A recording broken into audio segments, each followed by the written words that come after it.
Aujourd'hui, sur le Clash, on reçoit Alex Bastide.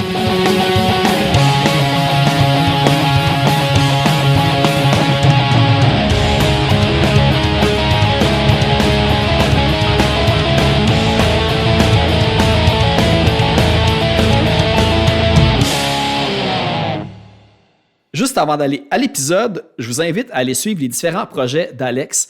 Premièrement, en fait, il a sorti un livre l'année passée qui s'appelle « Sortir du cadre », dont il sera question dans le podcast. Évidemment, Alex, il y a plusieurs projets, il y a eu plusieurs projets, mais le focus sera beaucoup sur, évidemment, le côté musical, salle de spectacle, parce qu'Alex était derrière le Underworld, si plusieurs personnes connaissent, et dont aussi Point de Blame Records puis Underworld Records. Donc, le livre Sortir du cadre, il y a vraiment plein de flyers. Fait que pour le monde qui triple sur les vieux souvenirs, là, puis des anecdotes de spectacles, puis d'artistes qui ont joué là, c'est parfait. Et aussi, si vous avez 2 minutes, allez suivre tous ces trucs sur les réseaux sociaux. Allez suivre les trucs du podcast Le Clash sur tous les différents Facebook, Instagram, et c'est pas mal ça. Et aussi, si vous avez un petit 3 piastres de lousse par mois, évidemment, j'ai un Patreon que les épisodes sortent d'avance. Et quand j'ai des CD, vinyles, t-shirts et autres trucs à faire tirer, c'est là que ça se retrouve. Juste avant d'aller à l'épisode, on va aller écouter la pièce Mr. Gun, que probablement beaucoup de gens d'entre vous connaissent de Sub, qui est issu du EP, en fait, Two Ben and a Split, avec Third Fall, qui était un des albums sortis sur Underworld Records en 1997. Donc voici Mr. Gun. Mr. Gun, I don't know where you've gone. I feel you will land. Shoot myself in the head. I wish you back soon. My life ain't really worth doing. Those silly things that makes you wanna cling. Really ask myself, will I do without you? Guess I'll go by myself, I'm wrong.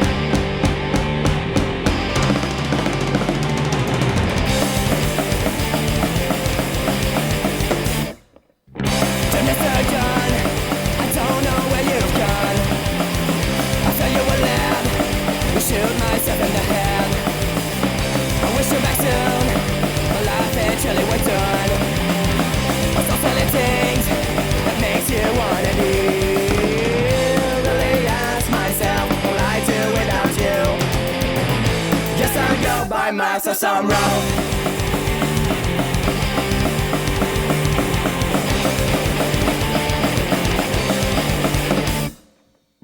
To Mr. Gun, I don't know where you've gone. I need you right now. Please don't ask me why. I wish you back soon. Life ain't really we're done. You're my only friend who take you to the end. Really ask myself what I do without you. Just I go by myself some scar. Oh yeah, Mr. Gun.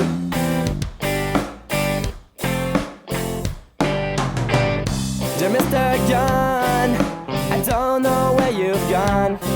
I feel you will land. To shoot myself in the head. 1, 2, 3, wish you back soon. My life ain't really worth doing.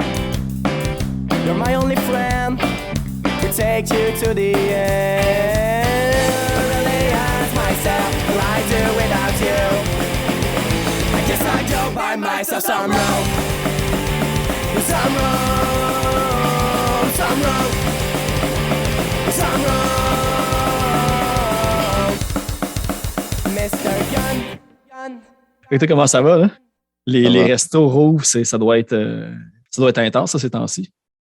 Ouais, l'ouverture, c'était intéressant, puis c'est un game changer, mais c'est sûr que le monde sont contents, puis évidemment, il y a encore des restrictions et tout ça, là, mais on s'adapte, mais c'est juste complètement fou, là. Mais là, au moins, on peut avoir espoir, puis je pense que c'est comme safe. Là. Je sais que ça fait 2 ans qu'on dit ça, mais celle-là, c'est la bonne. On est pas mal certains de la shot qui ont accepté que c'était, comment je pourrais dire, une maladie qu'on va vivre avec, puis que ça va être comme quelque chose de cyclique, puis qu'on va plus d'arrêter le monde de vivre pour ça. Là. Fait que... Dans le fond, j'espère, parce que pour l'instant, ça n'a pas prouvé que en tout cas, les statistiques sont intéressantes, mais peu importe. Là, je le souhaite pour l'humanité parce que c'est la style de merde en ce moment. Puis j'ai juste hâte que ça change pour tout le monde. Ah, c'est clair, même, tu sais, je veux dire, on a dit tellement depuis une couple d'années que, tu sais, c'est rendu un petit peu, on est rendu cynique sur cette fois-ci, c'est la bonne. Puis même moi, en tant que, tu sais, je veux dire, j'ai une base de scientifique. Puis même en le disant, je me suis dit, même si tu as le wishful thinking, ça veut pas dire que c'est ça qui va se passer. Fait que, tu sais, on n'a comme pas de contrôle là-dessus, là. Fait que... Ouais, ben nous, on s'est déjà adapté à cette nouvelle réalité-là. Puis la vie va toujours évoluer, changer. C'est ça. Ainsi va la vie. Ainsi va la vie, man. Cool, ben check. Moi, je te suggère, on peut comme partir ça de même tout de suite en plus parce que avec tout ça, là, je veux te laisser te reposer là, le plus possible puis pas te faire toffer jusqu'à minuit dans une entrevue non plus. Fait que, ben c'est ça. Ben en fait, ben merci Alex d'avoir accepté l'invitation sur le podcast. Je t'invite en fait, suite à, là je sais que ça fait déjà quelques mois, mais le 15 octobre dernier, tu as sorti Sortir du cadre, un livre qui raconte là, pas mal là, tes débuts en entrepreneuriat jusqu'à aujourd'hui et toutes les choses qui sont reliées. Le délai d'ici le 15 octobre à aujourd'hui, c'était que je voulais prendre le temps de bien lire avant de te recevoir puis avoir les informations, mes facts corrects. C'est cool, man, j'ai aucun problème. Puis, ce livre-là, il est là pour un moment, tu comprends, c'est mon héritage, tu sais, puis c'est quelque chose que je veux partager avec les gens, puis il va y avoir même des cycles de succès, dans le fond, même pour le livre, puis le monde va vouloir le trouver, c'est comme, justement, avec des entrevues comme avec toi, puis avec d'autres personnes, puis plus qu'on en parle, plus mieux que c'est, puis tu sais, le livre, il est intéressant, il touche plein de sujets, il touche ma vie, il est personnel, mais en même temps, il est professionnel, puis il est là pour inspirer les gens, puis aider les gens à réfléchir à des sujets des fois un peu plus profonds que juste l'argent, et ainsi de suite. Exactement. Puis, tu sais, il est vraiment bien fait, là, tu sais, évidemment, tu sais, c'est tout le côté, on va dire, biographique, mélangé avec un petit peu les images là, qui me rappellent un peu, tu sais, des compilations de, tu sais, des livres punk, justement, avec les flyers compilés, autant mélangés avec un peu là, ce qui était Thrasher Magazine, puis cette grande famille-là là, de publications. Hein. Ben, c'est ça qu'on va faire, dans le fond. On voulait que ce soit un skate mag, livre. Je l'ai fait avec Yannick Nollet, qui a fait Father Skateboard, puis avec Daniel Mathieu, qui était l'éditeur en chef de Exposé Magazine, puis qui maintenant il travaille chez King Shit, puis King Snow. Puis il travaille beaucoup avec Red Bull, c'est un incroyable photographe. Puis lui, il a fait les photos. Yannick, lui, a fait tout le montage. Moi, j'ai écrit le texte avec Judith Lucier. Puis tout backé par l'équipe de Cardinal. Là. C'était vraiment une belle expérience. C'était vraiment fun de le mettre ensemble et réussir justement à matcher le visuel avec l'histoire. C'était vraiment très cool. C'est tout du monde qui se tenait à l'origine au Underworld que tu as connu à cette époque-là. Même Judith, de ce que j'ai compris, peut-être qu'elle se tenait là aussi à un certain point. Puis là, vous vous êtes re-rencontrés pour la sortie de ce livre-là. Ben, Judith est déjà allée. On ne s'est jamais rencontrés dans le passé, mais elle se souvenait, puis elle avait déjà été comme elle était dans le bout d'Antique, le skatepark, puis tout ça.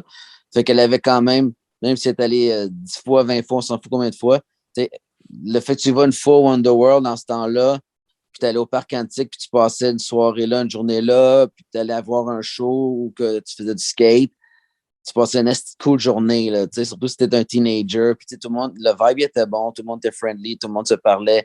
T'sais, les choses c'était 5$, on laissait rentrer le monde s'il n'y avait pas d'argent. C'était vraiment le free for all, puis vraiment le début de toute cette scène-là en direction de l'Internet, puis tout ça, puis que c'est plus accessible pour tout le monde, pas juste en Californie, pas juste à New York, mais ça s'en venait à Montréal, fait que c'était vraiment fun de faire partie de ce mouvement-là en 95. Ouais. Ben, en plus, je pense que j'ai un peu le même, on va dire, pas le même parcours que toi, mais moi, j'habitais à Laval quand l'Underworld il est ouvert. Puis je pense que toi aussi, tu es originaire de Laval. Puis tu l'expliques super bien dans le livre, mais moi, je veux dire, à chaque fois que j'allais à Montréal, je veux dire, le Underworld faisait partie de chaque trip que j'allais Henri Bourassa, en fait, au métro Henri Bourassa, parce que les autobus à Laval, les fins de semaine, surtout, des fois, il fallait que tu attendes 50 minutes avant que ton prochain passe. Fait que qu'est-ce que je faisais pendant ce temps-là? On allait voir comme justement les albums au Underworld, puis c'était comme ça qu'on passait le temps. Là. Fait que c'était intrinsèquement lié à le Lavallois qui allait à Montréal à chaque fois. Toute la Rive-Nord, parce que même Mont-Tremblant, Mont-Laurier, c'était le terminus, là, Henri Bourassa, c'était vraiment un terminus pour la Rive-Nord. Fait que ça m'a vraiment aidé à pouvoir justement reacher de où je venais, puis aller chercher mon nouveau marché qui était à Montréal. Puis là, même la Rive-Sud débarquait grâce au métro Longueuil, évidemment. Le monde pouvait débarquer jusqu'à de Belleuil. Le monde de Québec conduisait. Comme, on rassemblait vraiment tout le monde. Moi, j'y croyais pas. Tu comprends? En réalité, là, pour moi, vivre ça puis être le fondateur de ça, c'est comme je le faisais, mais j'étais comme wow! Comme, je comprenais pas ce que ça s'est fait. Pas tout seul, évidemment, j'ai travaillé, mais comme il y a eu un bouche-à-oreille incroyable, il y a eu une participation incroyable de tout le monde. Puis là, tout le monde venait me voir, me parlait, puis tout le monde participait dans le fond. Là. Fait que c'était vraiment, vraiment, vraiment cool. C'était communautaire quand même si c'était ma business, tout le monde pouvait m'aider à créer des choses, participer. Fait que c'était juste un heureux hasard, dans le fond, que tu as tombé sur le local Henri Bourassa ou tu avais ça comme c'était ton objectif? C'était ça que tu voulais déjà, tu sais? C'était l'objectif, c'est sûr, parce que j'ai fait plein de recherches dans le quartier. Là. Je checkais partout, là, puis même quand j'ai rencontré le monsieur qui m'a spoté, que je checkais ça, puis j'essayais de voir l'adresse. Puis ça a donné qu'en même temps que je le check dans le milieu de soirée, le gars Michel, que je parle dans le livre, il me montre quasiment la place tout de suite. Puis comme, je sais pas, il m'a rendu ça facile. Puis j'ai fait le deal avec lui. Puis j'en ai été là pendant longtemps. Lui, il habitait à côté. Fait qu'il a fait partie de notre vie pendant toutes ces années-là. Les déménagements, la salle de spectacle, tout ça. On avait fait même des shows dans son dojo. Fait que c'est comme une petite affaire de fou, man. Ah, mais c'est ça, au moins, toutes les choses sont arrivées à la bonne place. Mais tu sais, en plus, parlant du timing parfait, puis tout, c'est en 95 que le Underworld a commencé. Puis tu sais, c'est en plein quand que, tu sais, la vague, on va dire, tu sais, Dookie, Smash, tu sais, Cup de Wolves arrive. Fait que, tu sais, il y a ça qui a dû aider. Mais moi, je veux savoir, de toi, de ton côté, clairement, tu écoutais du punk avant cette vague-là. Ça a quoi été ton introduction, dans le fond, au punk rock qui t'a amené à être un précurseur, on va dire, de la deuxième vague? Hein? J'en parle un peu déjà dans le livre. T'sais, moi, la première cassette que j'ai achetée de ma vie, c'est Motley Crue, Shout of the Devil. C'est un petit album qui bûche, qui est mélodieux. Je ne sais pas si j'ai écouté cet album-là, mais c'est vraiment, c'est le premier album de Motley Crue. Puis comme le nom, juste Shout of the Devil, c'est quand même intense. Les gars ils ont un cheveu long, mais ça rock, là, Hell the Skelter, puis plein de tunes vraiment, vraiment bonnes, cet album-là. Fait que, déjà, ça a donné la tonne. C'est la première cassette que j'ai qui est à moi. Je l'écoute non-stop. Puis déjà, là, je commençais à aimer le heavy metal, puis qu'est-ce qui était plus rock, et ainsi de suite. Après ça, ouais, c'est ça. Puis après ça, il y avait Bon Jovi, Def Leppard, Poison, toutes ces affaires-là. Mais tu restes. Puis là, à un moment donné, tranquillement, là, il y a eu les Ramones que moi j'ai découvert, puis Minor Threat, puis Youth of Today, Gen Addiction, Red Hot Chili Peppers aussi que je capotais bien raide. Puis qu'il y avait le petit côté funk là-dedans que j'aimais beaucoup. Puis après ça, même Beastie Boys, puis toutes ces affaires-là, quand tu commences à écouter du hip-hop, le Cypress Hill, Public Enemy, Run DMC, tous ces gars-là, ils étaient là. Fait qu'il y avait vraiment un beau mix de tout ça. Puis c'est ça aussi qui était cool dans ces années-là, c'est que tout s'est connecté en même temps. Toutes les communautés, toutes les scènes sont mis à travailler ensemble, puis à être chill envers each other. Puis ça, c'était hot en crise. Toi, le hip-hop, dans le fond, c'est venu plus tard. On va dire à l'ouverture du Underworld, tu n'en écoutais pas nécessairement, de ce que j'ai compris. Puis c'est venu avec le temps, avec les valeurs qui reflétaient et tout ça. Mais y a-tu déjà eu des genres de crossover, des shows que tu as organisés, disons, au cabaret Underworld, que c'était punk et hip-hop? J'ai essayé de regarder un petit peu si tu avais déjà fusionné les deux, puis j'ai comme pas trouvé. J'ai vu Be Real, peut-être Onyx, qui est un petit peu hardcore hip-hop ou un petit affaire de même, mais j'ai pas vu. Mais ça reste hip-hop DJ, tu sais, puis... Ouais, Swollen Members aussi, je pense, qui sont... Ouais, c'est pas member. Mais tu sais, comme, sinon, t'as Charlie Tuna qui est venu. Charlie Tuna, c'est le gars de Jurassic 5, c'est avec la grosse voix. Puis lui, il est venu avec un full band. OK. Ça, c'était malade en tabarnak. Il y a Black Milk aussi qui joue avec un full band, là, tu sais, fait que, tu sais, drum, tous ces trucs-là. Fait que c'est sûr que quand les bands hip-hop rajoutent ça, puis font tous les sons live, le saxophone, tu sais, comme un peu Damian Marley peut faire, ou même Nas, tu sais, les autres qui se pointent avec le band, tu sais, Jay-Z aussi. Là, tu rentres dans une game où le hip-hop, c'est encore, en show, c'est débile mental. Fait que c'est sûr que j'ai beaucoup de love pour le hip-hop. Puis, les messages qui se disent, puis la façon qu'il dit, le rhyme, c'est clair que j'adore le hip-hop. There's no doubt. J'adore le reggae aussi. J'adore les paroles. C'est ça que j'aime du punk. C'est ça.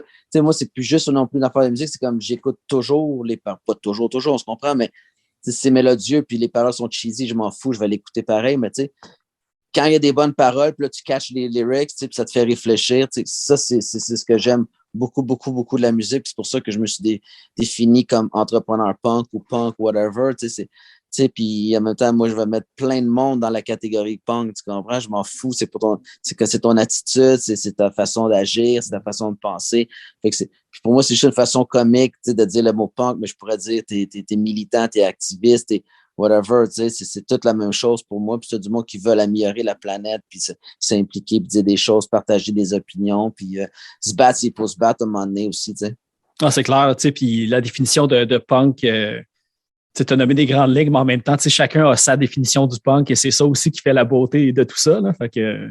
Ben, c'est sûr. Tu comprends? Tu peux pas tout le monde avoir la même mentalité. On est tous des individus, puis c'est juste une question d'opinion, puis d'échange. Moi, je suis beaucoup sur l'échange. Je suis pas très dans la confrontation. Moi, j'aime ça discuter avec les gens, puis voir leur mentalité. Qu'on parle de religion, qu'on parle de politique, qu'on parle de n'importe quoi. Pour moi, c'est juste un échange d'opinion, puis conversation. Puis, comme des fois, les gens vont me dire de quoi tellement real. Je suis comme, wow, man, puis là, je viens quasiment changer d'opinion, puis t'apprends des choses.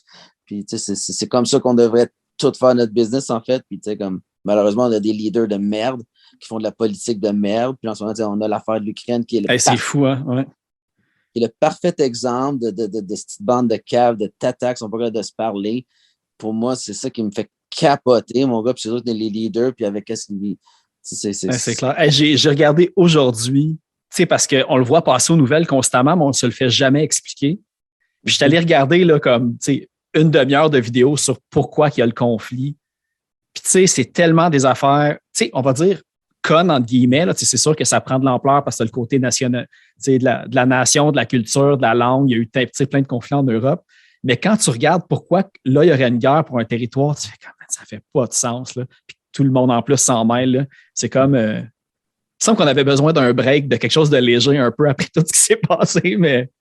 Mais c'est ça, on n'est pas de même. Les leaders sont pas de même.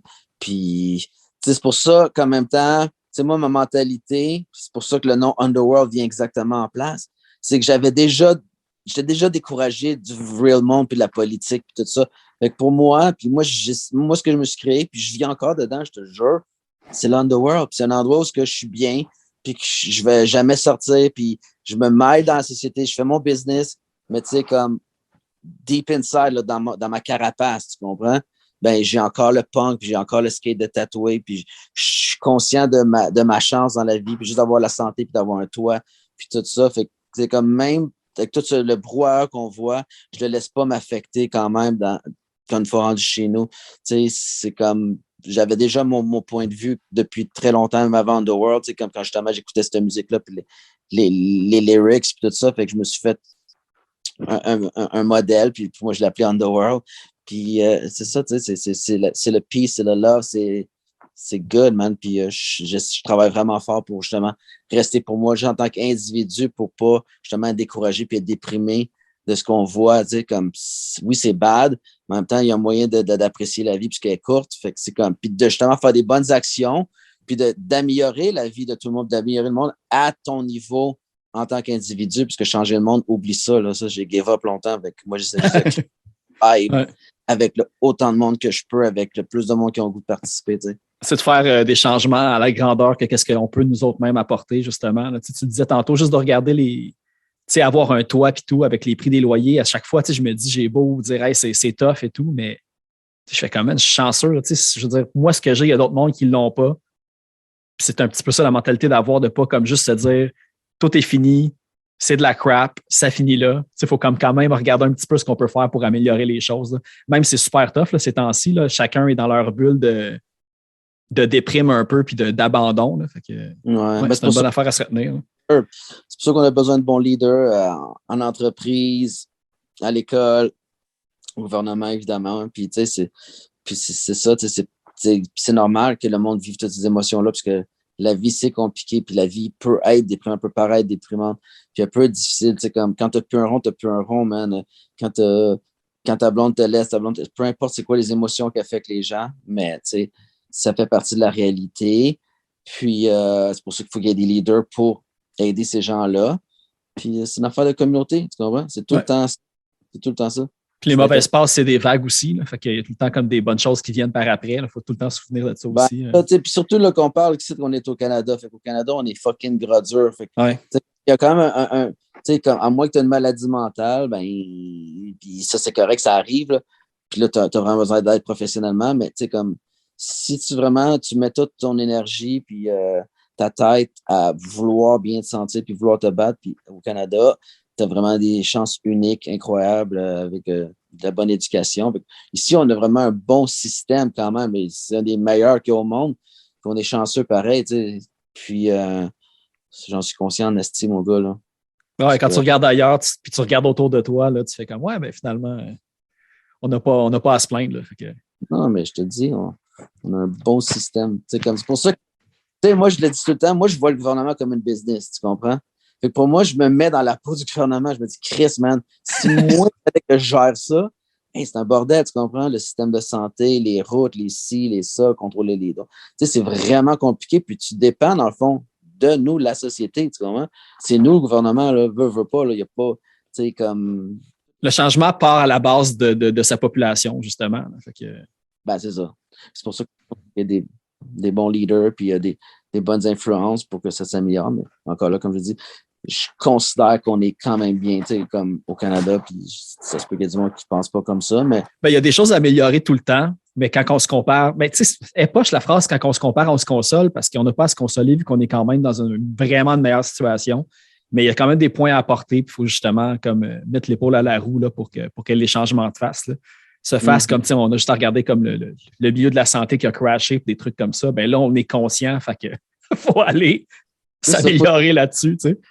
Plus de musique, il faut juste, tu sais, là, il faut que le vibe revienne, puis le monde va mieux se sentir. C'est quand même, on est tous des bébites sociales, puis c'est pour ça que là, quand on parle d'Underworld, des shows, puis tout le monde met des posters, d'étiquettes, le monde s'ennuie de ça. Le monde s'ennuie d'aller voir de la musique. Pour moi, ça me manque. Moi, je vais voir depuis toute ma vie à peu près 50 shows par année minimum.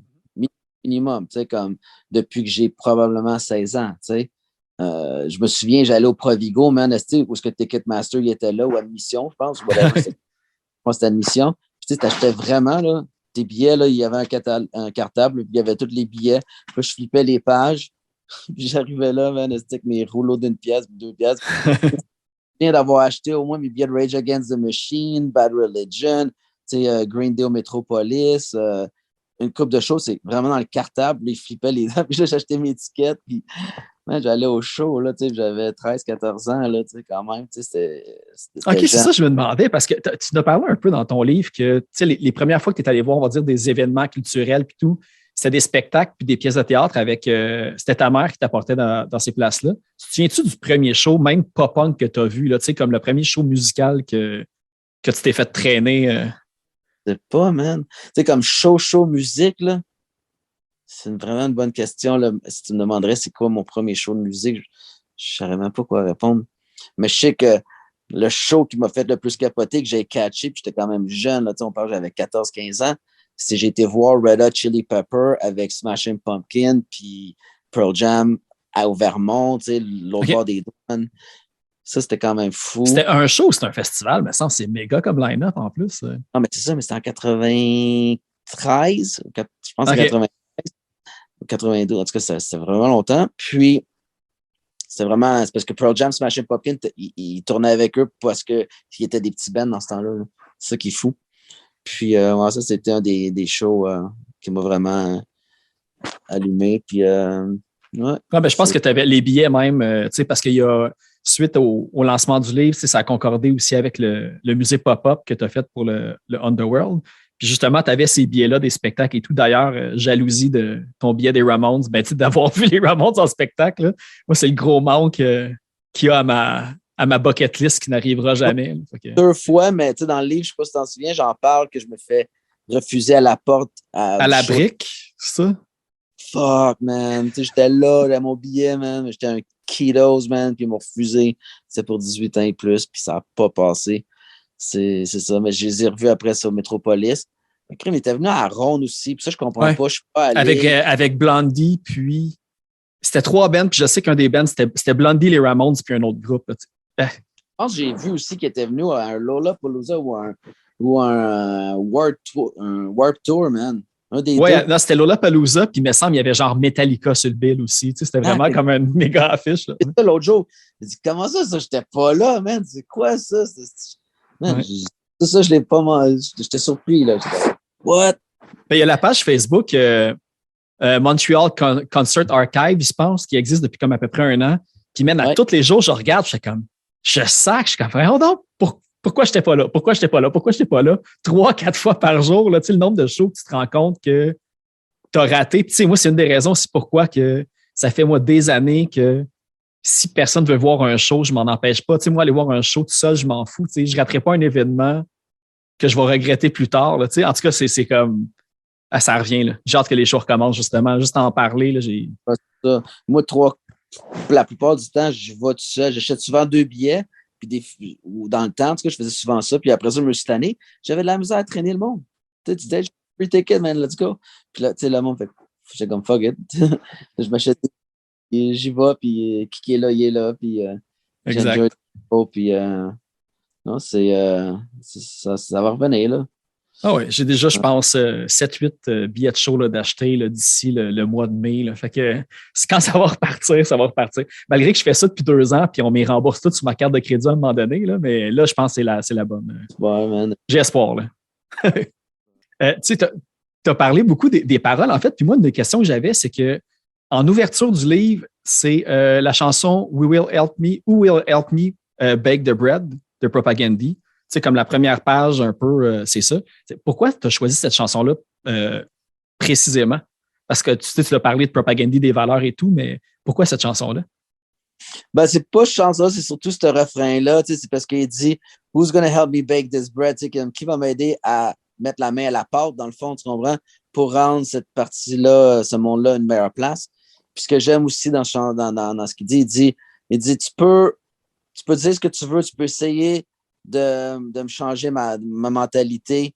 Tu peux même frapper ma carapace, mais tu ne vas jamais changer ce qui est à l'intérieur, tu comprends? Puis je vais toujours croire ce que je vais croire, puis je vais toujours me battre pour les droits, puis je cherche du monde justement à participer à ce mouvement-là.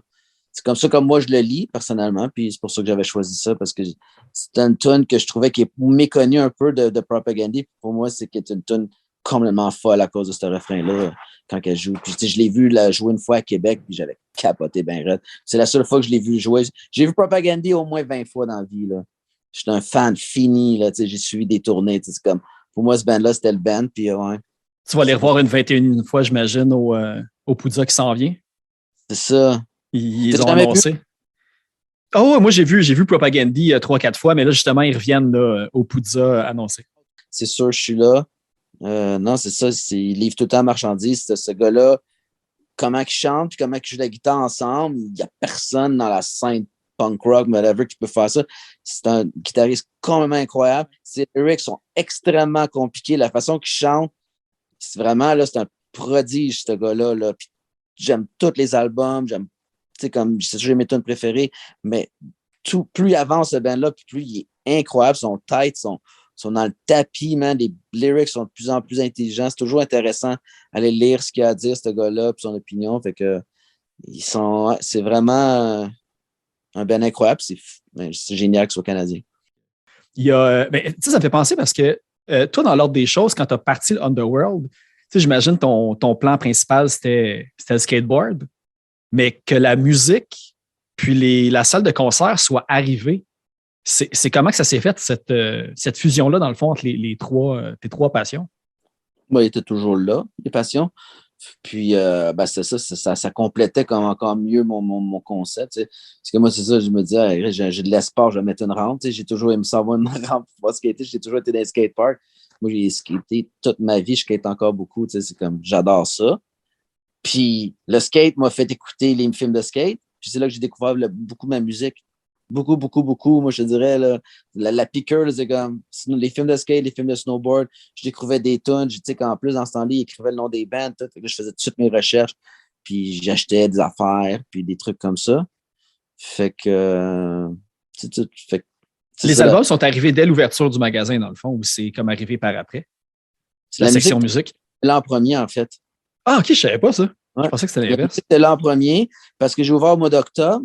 Puis je me suis pas pressé d'acheter le skate, tu comprends? J'avais acheté juste des t-shirts de brand de skate un peu avec des bandes de musique, puis c'était mélangé ensemble. Une coupe de casquettes, mais je n'avais pas acheté encore les skates puis les roues. Puis quand le printemps est arrivé, là, c'est là que j'ai commencé à faire rentrer les accessoires plus skate. Mais c'est vraiment musique au début. Puis ouais, c'est vraiment ça au début pendant au moins les premiers 6 mois. Okay. Je suis curieux de savoir pas ta partie de l'histoire, j'imagine l'histoire est la même, mais tu sais, j'ai reçu Chris Nelgrove il y a une couple d'épisodes.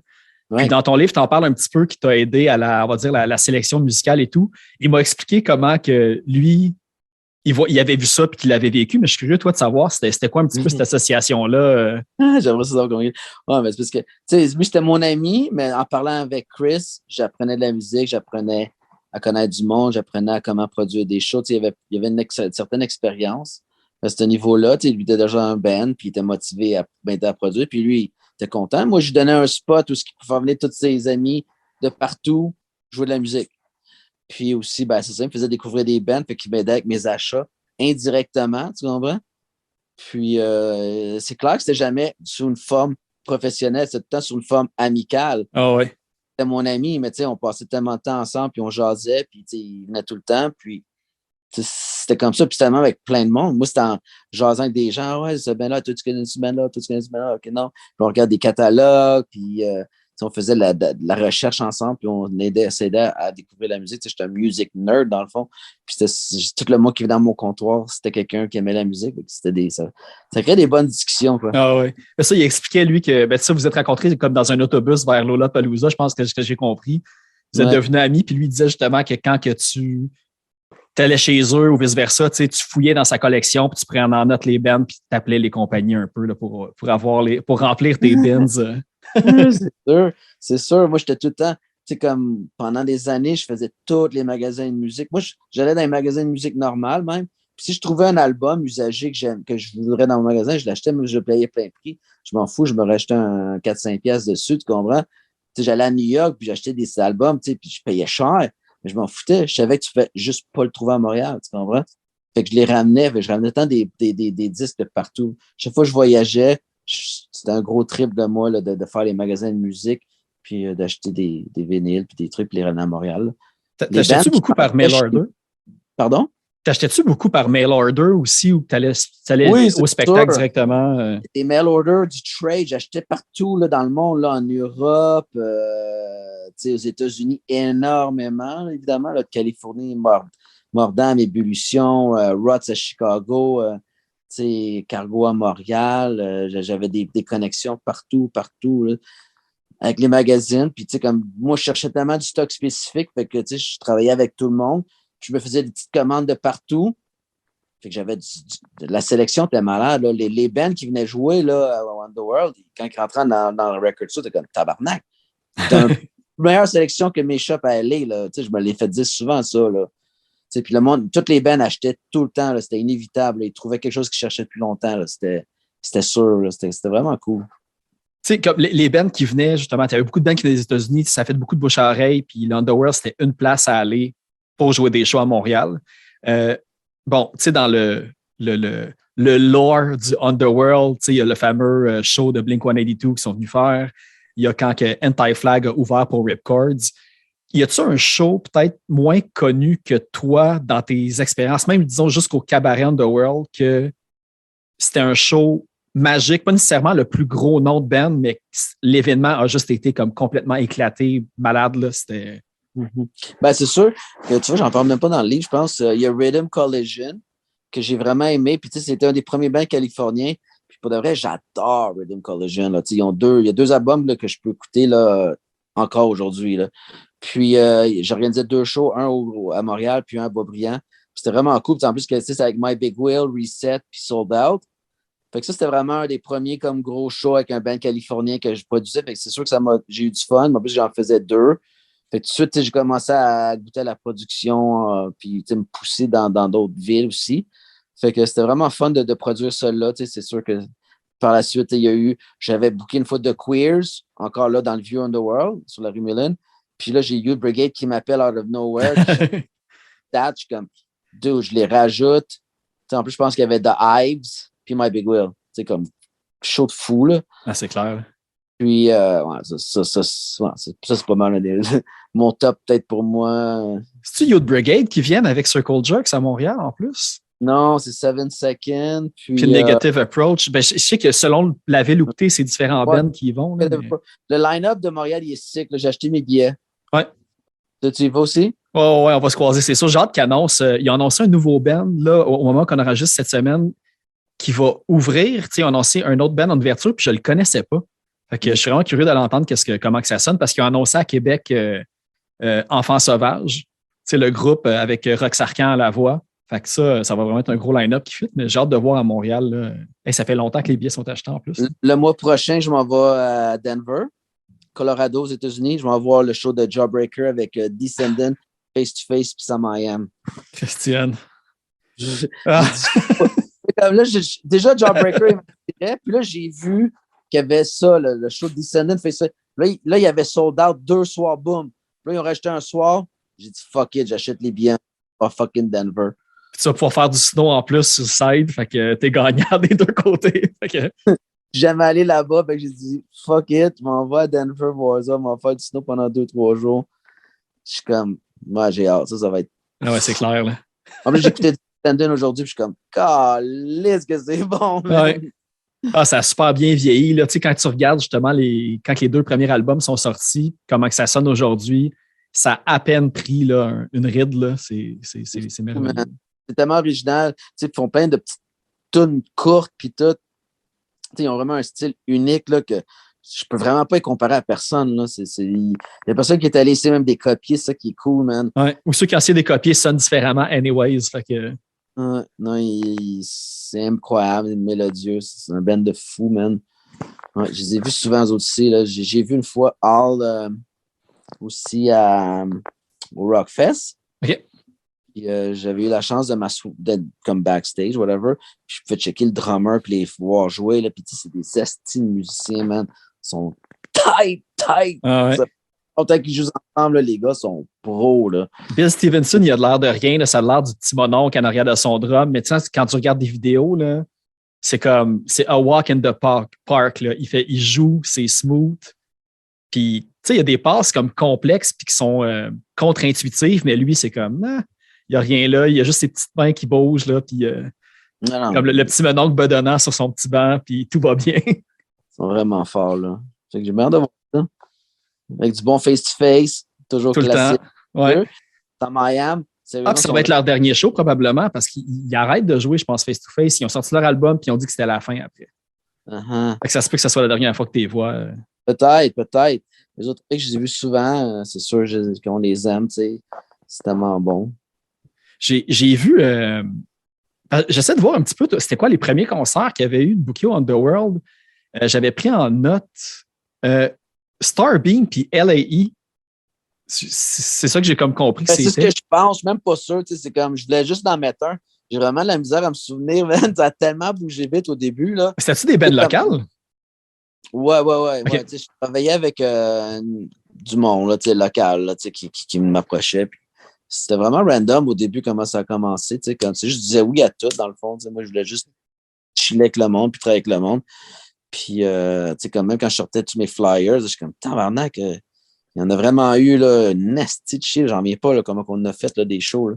Tu te souviens-tu, si tu as booké des shows avant Underworld, t'avais-tu déjà booké à d'autres places avant? Parce que j'ai vu que tu as booké, des fois, c'était arrivé au Fouf, au Jailhouse Rock Café aussi, que tu avais booké des spectacles, mais je ne sais pas si c'était avant ou après. Ouais, puis la salle X, beaucoup. La salle X, j'ai produit au moins une vingtaine de shows là-bas, d'après moi. Mais non, jamais. C'est vraiment arrivé. Mon premier show là, que j'ai organisé, si on peut dire, c'est en haut dans le dojo. C'est là que c'est vraiment là ça a commencé. Éventuellement, ça a descendu en bas. Là. En haut, il y a du monde qui dit qu'on en a fait jusqu'à 10 shows en haut. Ça se peut, si je les vois pas. Puis là, j'ai quand même une vie mouvementée, puis c'est ça, c'est comme ça. Je me souviens plus à partir d'en bas, mais tout le début, là, c'était fou. Ça bougeait très vite. Check, je te suggère, on est à peu près comme à mi-chemin. Oui. J'ai fait jouer, parce que c'est ça, évidemment, toutes les chansons que je vais faire jouer, c'est des albums qu'il y avait sur Underworld Records. C'est des chansons, en fait, qui étaient sur Underworld Records. En entrée de jeu, j'ai fait jouer Mr. Gun, qui était sur le split, Too Bad and a Split avec Third Fall. Puis, j'ai oublié de le dire dans l'intro parce que par après, j'ai réalisé, je pense que au moment où on enregistre, il y a 3-4 jours, c'était le 25e anniversaire de sa sortie ou de l'enregistrement de l'album, tu sais. Fait que, tu sais, moi, Mr. Gun, tu sais, moi, Sub puis Vulgaire Machin, c'est mes 2 points pivots de qu'est-ce qui m'a fait aimer le punk rock local, on va dire. Puis Mr. Gun, je veux dire, c'est un hymne de maintenant dans les grands classiques du punk, on va dire, là, québécois. Tu sais, Jeff, c'est un nasty bon chanteur. Là. Il est vraiment bon. Là. Il est bon en show. Là. Les subs sont excellents. Là. Moi, j'étais vraiment, vraiment fier de les avoir sur mon label. Là. Je tripais bien raide, puis je m'entendais super bien avec eux. On a fait plein de choses. Tu sais, c'était vraiment cool de travailler avec eux. Puis, tu sais, justement, eux autres, quand ils ont embarqué sur mon label, ben là, justement, tu les voyais partout. Tu sais, ils ont fait partie de NoFX, puis comme ça. On a fait de la tournée sur To Jelly Beans, puis je leur donnais plein. Puis après ça, ben, c'est ça, ils ont roulé leur boss, puis avec Stomp, puis tout ça, puis c'est super bien leur carrière, puis vraiment content pour eux, comme je suis content d'avoir participé à un moment avec eux, puis je suis vraiment content pour ce qui s'est passé avec eux, je suis encore ami avec eux, puis j'ai vraiment hâte de voir Bring the Light. Je n'ai pas vu encore, j'ai hâte de voir ça. Et oui, puis ça, j'étais tellement triste là, parce que ça me fait penser quand vous vouliez partir le musée Pop-Up, il y avait une série de spectacles d'annoncer, on va dire. À force de faire le podcast, j'entends des oui-dire à gauche puis à droite, puis je sais que Bring the Light aurait pu jouer à un certain point. Mais évidemment, ça s'est tout transformé avec toutes les... Il y a eux qui étaient supposés jouer, puis Barrasso. Barrasso, je m'excuse. Bon, Barrasso.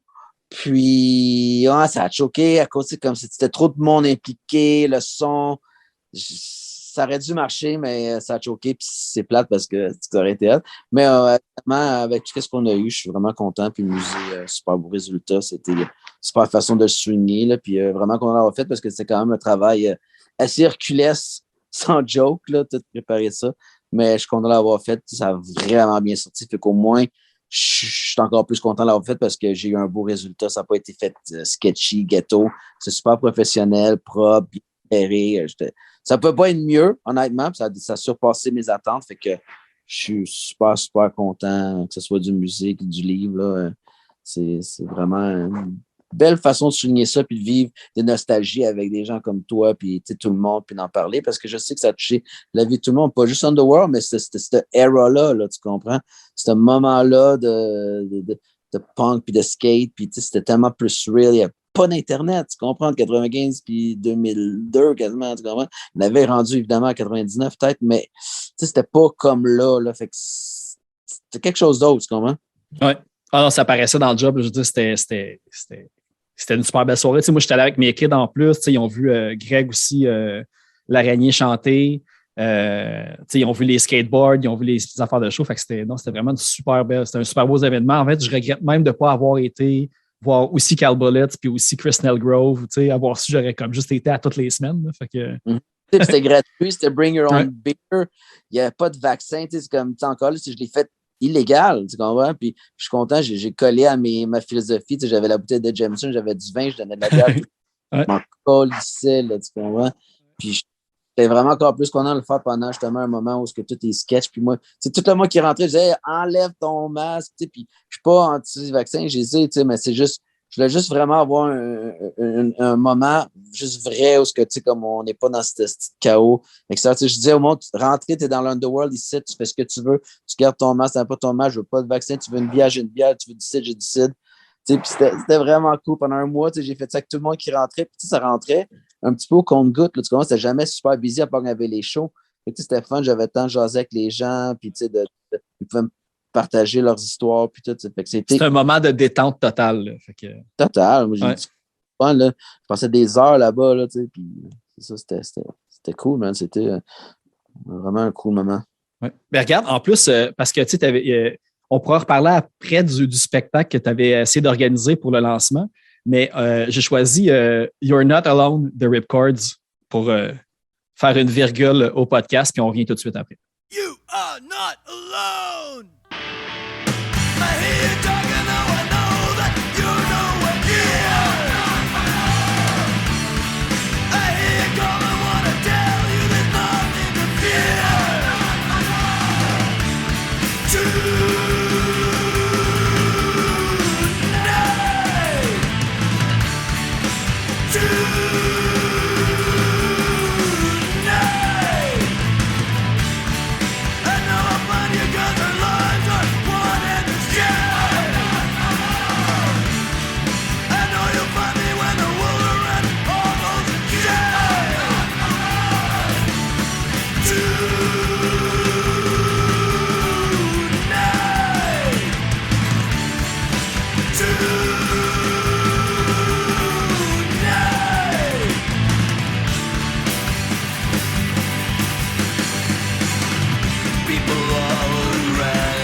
Parce que eux autres, ben c'est ça, je me suis demandé, j'ai comme été surpris parce que j'ai vu que sur Underworld Records, tu avais Ripcords, tu avais 2 albums des Planet Smashers, mais comment que ça fonctionnait? Parce que eux autres, ils n'avaient pas aussi leur compagnie de disques? Non, mais moi, pour Planet Smasher, j'ai juste sorti la version vinyle. Ah, C'était ok, ok. C'était une collabo. Parce que c'est sûr que les CD, c'était à eux. Mais moi, je dis, Chris, guys, c'est vos 2 CD, là, c'est de la petite bombe, man. On fait ça en vinyle live. Puis on dit, OK, je vais faire 1000 vinyles, je t'en donne tant. Puis merci, au revoir, je m'organise, tu t'organises. OK, let's go. Puis on a fait rien qu'une batch, 1000 de chaque. Puis parce que le show, on parlait de musique pop-up, je pense qu'il était censé avoir un show justement de Queers avec. Là, j'avais écrit une liste de bands que je trouve plus. Là. Ouais, The Queers, Trigger Happy, Ripcords, le band à Chris. De la Smile, ouais. Ouais, The Smile. Il y avait peut-être Dylan Corporal qui était down. J'essayais de convaincre My Big Okay, Will. Ouais. Ça aurait été un gros festival fun. Puis, t'as-tu encore le goût, c'est-tu encore dans tes plans de faire ce show-là, quitte à ce que ça soit pour le 27e du Underworld, quelque chose de même, ou tu sais, c'est vraiment, t'as fait ce que t'as fait, puis le projet... Je sais pas. Je te dirais, en ce moment, je sais plus rien. Pourquoi? Je te donne un gros scoop. Là. Tu as le scoop là, que personne n'a. Là. Mais dans quelques jours, je vais arrêter de vendre, je vais arrêter de travailler dans les gros luxe. Moi, je sors de la compagnie. Puis, ouais, OK. Une année sabbatique pour revoir c'est quoi mon prochain projet. Là. Je suis prêt pour quelque chose de nouveau, tu comprends? Fait que là, toutes les options sont ouvertes, tu comprends? C'est comme... Fait que tu considères-tu musique de faire de quoi en musique, de quoi en skate? Ou là, ben, tu dis que tout est ouvert, mais as-tu une petite idée? C'est aider du monde à créer, man. Ouais. C'est là que je veux être. Je veux voir ce que le monde a le goût de créer, puis de faire, puis c'est d'aider les gens à y aller, puis le faire, puis à le réaliser, puis faire le moins d'erreurs possible. Comme de l'aide à l'entrepreneuriat chez les jeunes entrepreneurs ou des trucs comme ça. Ouais. Ça, c'est ce que je préférerais là, en ce moment. T'sais. Je pense qu'on va avoir besoin de ça là, après l'après-COVID. Justement, je parlais de leadership tantôt, je parlais d'aider les gens, je parlais de recréer la bonne ambiance, puis tout le côté business. Il va y avoir beaucoup, beaucoup de travail à faire. Il y a beaucoup de monde qui ont mangé une petite claque. Ouais. Je pense que être bien important d'être là pour aider tout ce monde-là. Fait que ça serait quelque chose que j'aimerais faire parce que j'ai pas besoin de passer 6 heures dans une business avec quelqu'un, 1 heure ou 2 juste jaser, tac, tac, tac.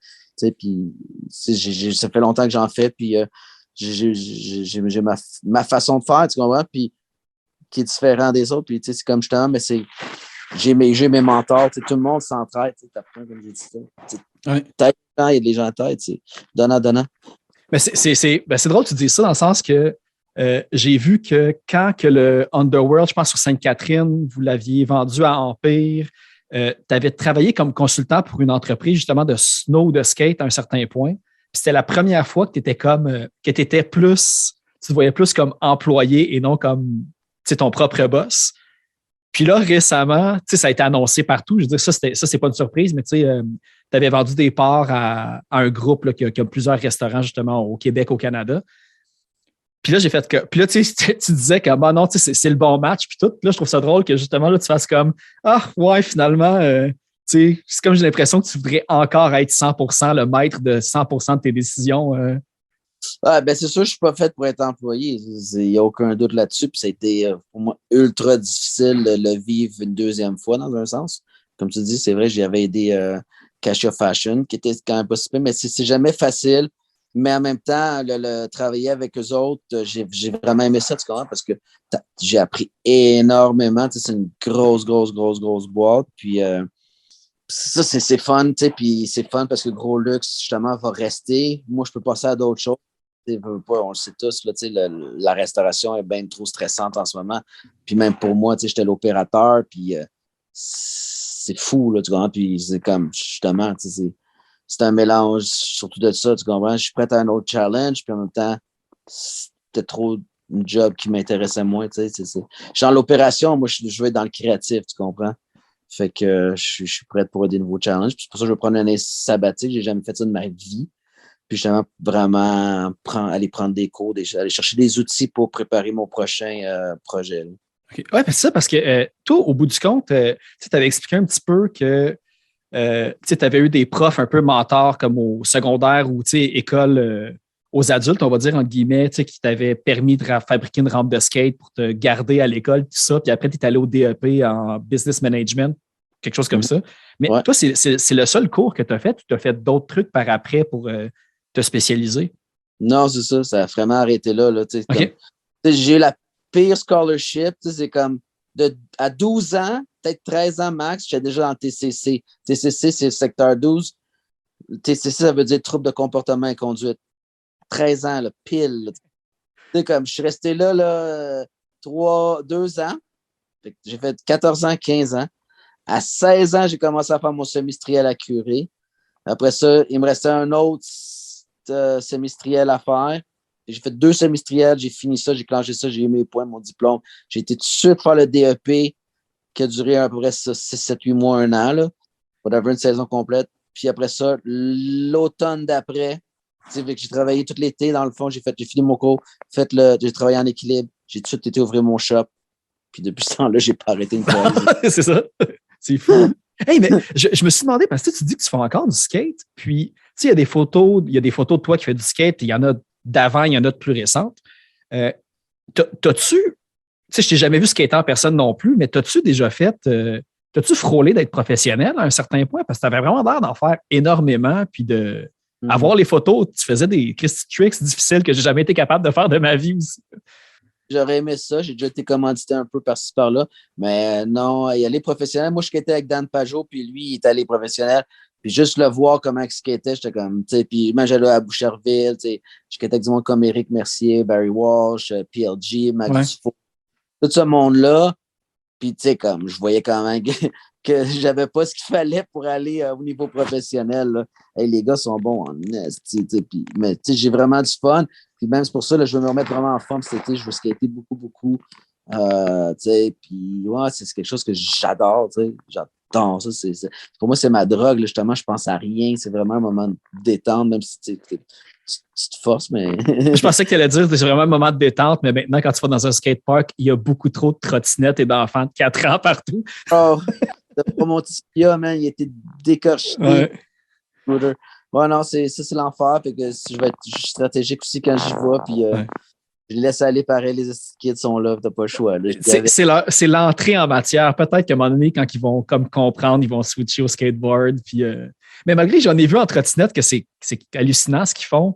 Mais c'est un peu, la joke avec les rollerbladers aussi, là, de c'est attaché à toi, fait que tu as comme moins de crédit, de talent qu'un skateboard. Il faut tout que tu fasses. Ah non, c'est ça. Mais comme tu dis, j'espère juste que c'est la porte d'entrée pour qu'ils fassent du skate. Ouais. Check bien, dans le fond, dans 8 ans, là, la trottinette va être aux Olympiques, là, puis on va faire comme, coup de don. Non, ça ne serait pas. Il n'y a aucune chance dans ce cas-là. Là. Je peux m'avancer là-dessus. Hein. On se croise les doigts. il y a une question vraiment que je voulais te demander, absolument, c'était le premier Flyers, ou dans les premiers Flyers que vous avez comme fait pour l'Underworld, que tu as fait, je vous vois comme si vous disiez comme un groupe, mais tu étais vraiment tout seul au début. C'était écrit amenez vos démos, vos cassettes. Tu te souviens-tu du premier band qui t'a emmené sa cassette? Je ne sais pas si j'attends. Non, parce que j'étais aussi très proactif à aller vers les bands aussi. Puis, mais je ne peux pas me souvenir, mais il y a plein de bands qui étaient venus porter leur CD. Puis là, comme ça arrivait tout le temps. Puis, c'était vraiment fun. Puis ça, je pense que ça a aidé à justement pour aller dans une salle de spectacle. Parce que dans Chris, si je peux vendre ma musique ici, puis je peux jouer en arrière, let's go. Puis c'est ça qui a fait qu'il y a eu beaucoup, beaucoup de production. Là. C'est fou, man. En plus qu'on ne s'est pas fait chier plus que ça avec la police, que dans le livre, je l'ai dit, j'avais pas de permis. C'est vraiment incroyable comme histoire. Là. C'est quand les pompiers se sont pointés qui ont. Ben, ils sont venus plusieurs fois en plus avant. Là. C'était pas la première fois qu'ils venaient. Mais c'est la première fois qu'ils ont dit Dude, c'est pas un vrai permis. Là, ça, c'est une dent. C'est pas un vrai permis. Maintenant, là, on est tannés de venir. Là. Puis là, j'étais comme passer à d'autres choses. Puis la Salic s'ouvrait. Fait que je me suis mis à produire tout à Salic. Je me suis fait un bol de skate. Puis, tu sais, ceux qui ont vu les shows-là, ils les ont vus. Puis on était prêts à bouger ça d'entreville. Puis en même temps, on ouvrait notre show d'entreville. Fait que, tout jivait ensemble. Tout glissait. Cool, tout s'est super bien concordé. Là. Tellement du timing de fou. Là.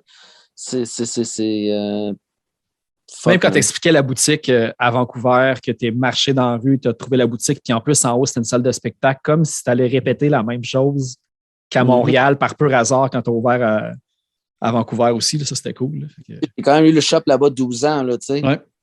C'est pas rien. Là, sur downtown Vancouver, sur Granville Street, là, dont 8 ans direct en dessous du Commodore, là, on avait toutes les shows que tu peux pas imaginer. Tout ce que la police pognait, on le pognait en haut. Là. C'était n'importe quoi. Là, fait que, c'était cool. Puis, j'ai fait fermer la rue, j'ai organisé des compétitions dans la rue. J'ai vraiment fait ma marque là-bas aussi, c'est clair. Fait que ça aussi, c'était fun de pouvoir percer un marché. Ça fait une autre flèche à mon arc, tu comprends? Puis, c'est une confiance que j'ai dans moi. Tu comprends? Quand tu as des succès, ben, c'est sûr que ça t'aide à être la crédibilité aussi. Et la crédibilité. Puis, tu as confiance que tu es capable. Puis moi, je suis quelqu'un de même. Tu vois? Quand je me donne des buts, ben, il n'y a pas d'obstacle assez grand pour m'arrêter. C'est ce que je me dis. Tu comprends? Puis je vais dealer avec tous les obstacles qui vont venir. Puis je vais les surmonter. C'est le genre de ça promet pour ton prochain projet, en tout cas, de dire ça. J'ai hâte de voir. Ça va pas être comme avant, comme je veux plus me recompliquer la vie comme ça. C'est pour ça que je veux rester plus indépendant. Pour moi, je veux plus d'employés, je veux plus de local, je veux même plus de numéro de taxe. Je veux vraiment être plus dans du service que bouger des objets, tu comprends? Fait que non, j'ai coupe d'idées, mais je veux vraiment. Là, ça va comme on disait au début de l'émission. Je pense que là, on s'en va vers un meilleur été, une meilleure année, parce qu'on va pouvoir aller voir des shows, aller jouer dehors, manger dans les restaurants, être un peu plus nous-mêmes. Puis je pense que c'est la parfaite année pour moi, prendre un peu de temps pour moi, puis profiter du printemps, l'été qui s'en vient. Pour réfléchir à l'écriture du tome 2 qui est en train de commencer. Ouais, Et moi, mais j'ai déjà commencé, j'ai déjà 2-3 idées de livres. Je travaille sur un livre de recettes, VG, évidemment. Mm-hmm. Puis parler justement de la philosophie végétarienne, puis aider les gens avec des recettes, puis où trouver leurs protéines, puis mettre un peu de statistiques pour aider les gens justement à considérer végétarien, puis juste d'ouvrir une discussion sur pourquoi être végétarien. Tout le monde me demande pourquoi, ben je vais l'écrire. Puis le monde pourra juger du pourquoi. Puis ça, il va y avoir plusieurs points, puis plusieurs discussions sur les raisons végé, vegan, pourquoi pas de poisson, pourquoi pas de viande, pourquoi pas ci.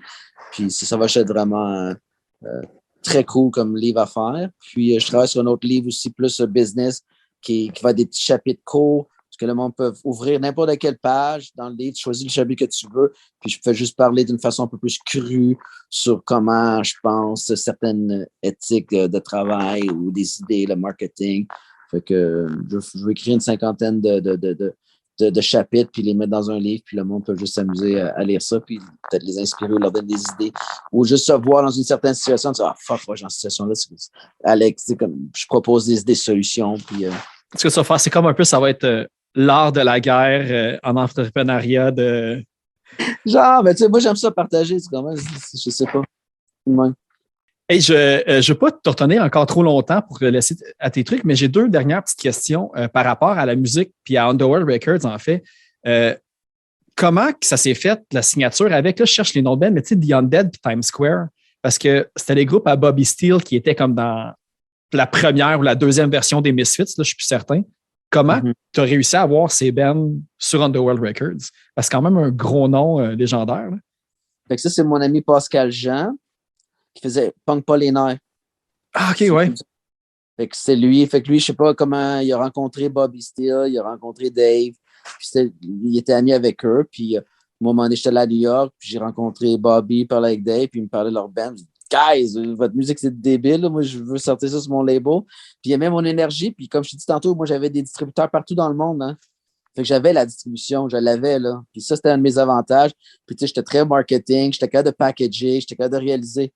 Fait que, tu sais, je livrais la marchandise, puis ils m'ont fait confiance, puis, tu sais, je leur ai organisé Les autres s'organisaient avec certains shows, puis moi, je les aidais, puis, tu sais, comme, c'est pour ça que Ripcord aussi embarqué, Planet Smacker. C'est ça, c'était ça aussi ma grosse force, c'est que j'avais la distribution. C'est pour ça que je le faisais. Tu sais, j'avais même signé Piebald à Boston. J'ai quand même vendu 4500 albums, là, 3 de cette band-là. Tu sais, ça, c'était Point de Blame Records, comme on va dire, ton autre filiale. Ouais. Puis, tu sais, j'aurais pu continuer, mais c'est juste comme je dis, c'est malheureux, ben pas malheureusement, mais ça arrive aussi, ça, je me tente de certains projets où, tu sais, je vais peser certaines réalités, tu sais, de l'inventaire, la distribution, tu sais, c'est pas, puis, tu sais, du côté business, puis tout ça, fait que des fois, il faut que tu fasses des choix, puis, tu sais, comme au moins, j'ai essayé ces affaires-là, puis à un moment donné, tu sais, comme je force pas les choses, tu sais, à un moment donné, quand c'est je choisis mes bagarres, tu comprends? Puis il faut que je suive mon instinct, puis l'évolution de ma brand, justement. Parce que c'était compliqué à cause que c'était spectacle, c'était record label, c'était skate shop, c'était musique. J'avais la mission de télé avec Under Attack Tour. Ah, c'est vrai. Hein? Tu comprends? Avec, c'était beaucoup de choses, là. Puis moi, j'étais tout le temps le mastermind en arrière de chacun des projets. J'étais propriétaire unique. J'avais 3 gars qui avaient 5% chaque, il y avait 15% qui m'aidaient, que je leur ai donné. Mais c'était mon brand au complet, puis je supervisais tout, là, tu sais, puis c'est fou, là, avec le marketing. C'est complètement fou, là, ouais. De s'occuper de tout ça en même temps, je comprends pas. Écoute, moi, j'ai un podcast, puis des fois, je trouve pas le temps de faire des affaires, puis je me plains, là, mais comme quand je vois... Ouais, je sais, moi, je suis... Puis tu sais, comme moi, je suis très méthodique, je suis un list man, puis je fais des erreurs, puis j'en oublie des choses, mais overall, là, je suis quand même au top of my game. Là.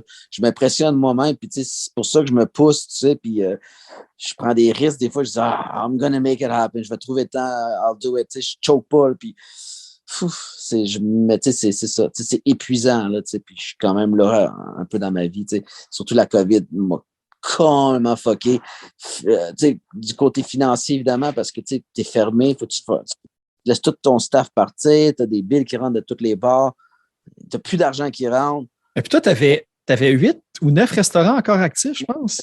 On était à 8 restaurants. C'est fou, il y en a qui avaient un resto, puis c'était comme fou à gérer. Fait que, tu sais, toi, tu avais déjà comme... Mais le gouvernement nous a aidé beaucoup avec leurs prêts et ainsi de suite. Fait que c'est ça qu'on était capable de comme rester à flot. Puis, aussi, il y avait tout le côté avec le gouvernement, les décisions, puis tout ce que je voyais se dérouler devant moi, là, fermer les... Fait que, tu sais, comme c'était double traumatisant, c'était comme, shit, man, on se fait jouer avec comme des pantins, puis ma business est complètement fuck, puis on m'a dit que si j'allais être un bon entrepreneur, que si tout va bien aller, man. Premier à fermer, dernier à ouvrir. Ta business, tu sais, c'est comme fou, malade mental, là.